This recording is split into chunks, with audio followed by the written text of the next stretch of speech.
I want to be with Irv, but then a part of me is like, you know what? I think I've outgrown you. The women that you're with, you refer to them as scallywags. In 2007, he came out with a reality show called Gotti's Way. And Gotti's Way was only 2 seasons, but those 2 seasons showed me an intimate view on what it looked like to decouple, what it looked like to attempt to co-parent, the differences between what a mother felt that the family needed and what she needed as an individual, and what the father thought he needed to do to be a provider and to keep his family together. Okay, before we even get into this, I need y'all to really sit with this for a second, because what we're about to talk about is not just music industry drama. This is about ego, obsession, power, and a woman caught right in the middle of it all. For years, people have whispered about Irv Gotti and Ashanti. Side eyes were thrown, interviews were dissected. There's no boundaries. Like, he comes, we're there, we're available. He's living 2 lives, and for me, it doesn't make sense. You have found that woman. It might not have lasted, but you have found... She's definitely a special one, but she wasn't special enough for me to stop. Every time Irv opened his mouth, Ashanti's name somehow found its way out too. And folks kept asking, why does he sound so bitter? Why does he still sound hurt? But here's the twist nobody expected.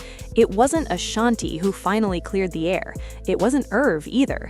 It was Nelly. Yes, that Nelly, the man who actually dated Ashanti, loved Ashanti, and built a real relationship with her. Nelly recently came forward and confirmed what many people suspected all along. Still married, but we were separated when they were dating. I was used to it from the beginning, like him going and traveling. I just wasn't used to the women. That was like new, like, where did these hoes come from? You know, I think... You wanted people to forgive you when you do stuff? Don't talk about the cheat. I'm a good chip off the old block, aside from the infidelity. You know, in my crazy mind, I thought that was life. This is my wife, this is my family, but this bitch is here to suck my... According to him, Irv Gotti didn't just work with Ashanti, he wanted her. And once that truth hit the internet, everything started making a whole lot more sense. So buckle up, because this story has jealousy, wounded pride, blurred business lines, and an obsession that still hasn't cooled off years later. And trust me, by the end of this, you're gonna look at all those old interviews very differently. Now, let's take it back, because context matters here. Back in the early 2000s, Ashanti was that girl. I'm talking chart-topping hits, radio dominance, awards, beauty, talent, the full package. She came into the industry young, hungry, and full of dreams. When she linked up with Murder Inc., Irv Gotti saw her as his golden ticket. She wasn't just an artist, she was the face of the label, the sound of an era, and the reason Murder Inc. became a household name. At the time, Irv was married, he had a family, he had responsibilities. Why is it that if a man gets married, a man and woman get married, if they're separated, they're not gonna be together, they're not staying together? I can't go mess with other girls until I sign a divorce paper? Why? No, yes you can. Okay, then what's the problem? But power has a funny way of making people forget their boundaries. Ashanti trusted Irv as a mentor, a guide, someone who was supposed to protect her career, not complicate her life. She was focused on making music, not navigating emotional landmines. And for a while, it worked. They created hits, the label thrived. On the surface, everything looked perfect. But behind the scenes, things were already messy. People noticed how Irv talked about Ashanti. It wasn't just pride in an artist's success. It sounded personal, emotional, almost possessive. Interviews started feeling uncomfortable. She used to wear these juicy sweats and her ass was looking fat. Her ass was looking great. So one day, I was like, yo, I'll take you home. She said, bet, cool. Walk her to a front door of her crib. She turns to say goodbye. And I just kiss her and grab her ass. And just, mwah. He spoke about her with a tone that went beyond business. And that's when the rumors really took off. Fast forward a bit, and here comes Nelly, already famous, already successful, already secure in who he was.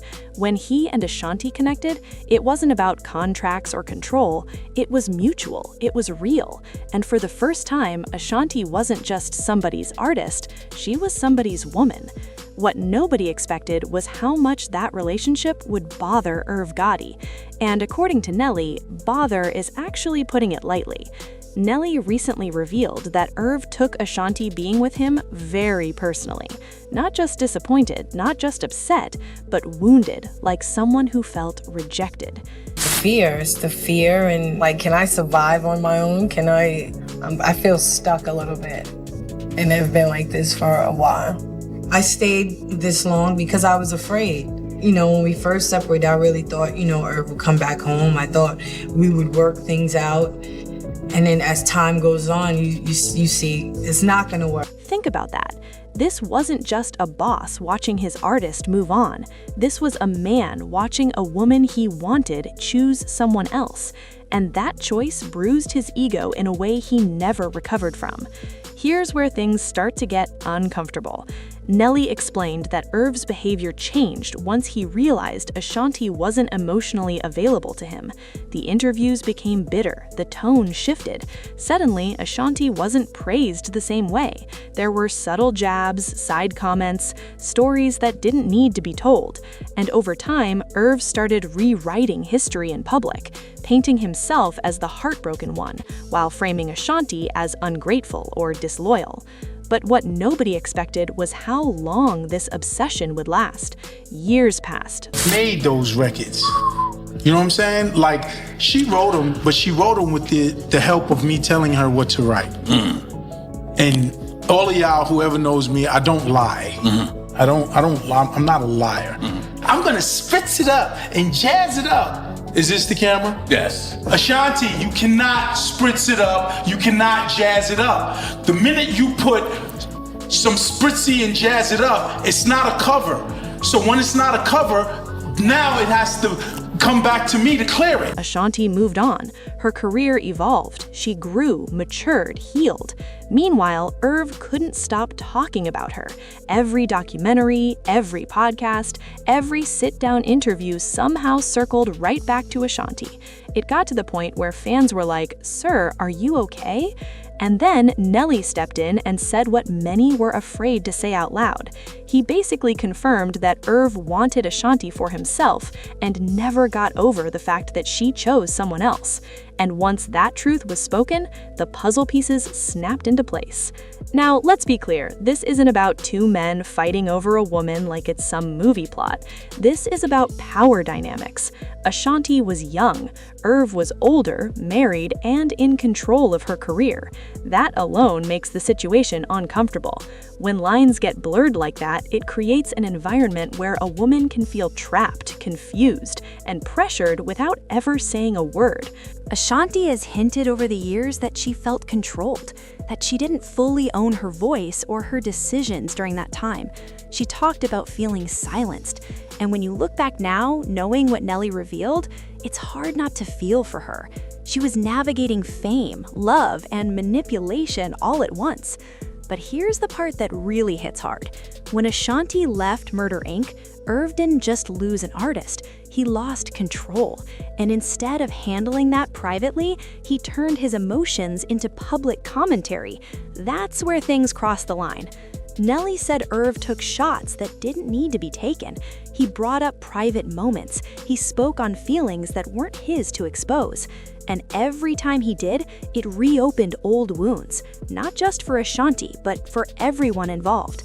What nobody expected was how calm Nelly was when he spoke about it. No yelling, no disrespect, just facts. And sometimes facts hurt more than insults. He made it clear that Ashanti was in a situation where someone wanted more from her than they should have. And when she didn't, the fallout followed her for years. Now let's talk about the emotional impact of all this, because this wasn't just industry gossip. This affected real lives. Ashanti spent years being questioned, doubted, and misunderstood. People accused her of sleeping her way to success. They reduced her talent to rumors. and she carried that weight quietly while continuing to work, perform, and smile through it all. Imagine being a young woman whose biggest mentor secretly wants you, then turns cold when you don't return those feelings. Imagine trying to protect your dignity while the world debates your private life like it's entertainment. That kind of pressure messes with your mental health. It shakes your confidence. It makes you second-guess yourself. For Nelly, it wasn't easy either. He was painted as the outsider, the man who took Ashanti.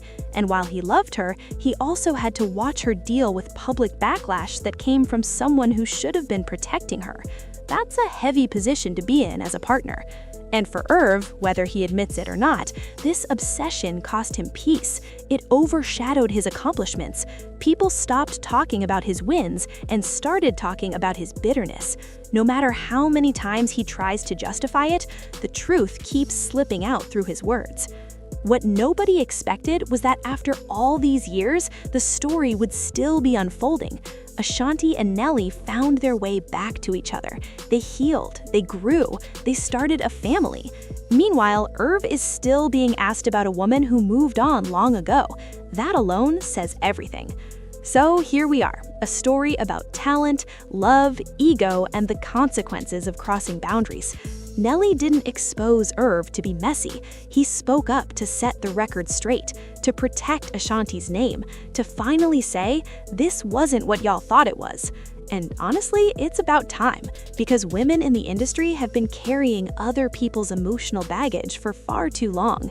Ashanti deserved better. She deserved respect, and she deserved to be seen as more than someone else's missed opportunity.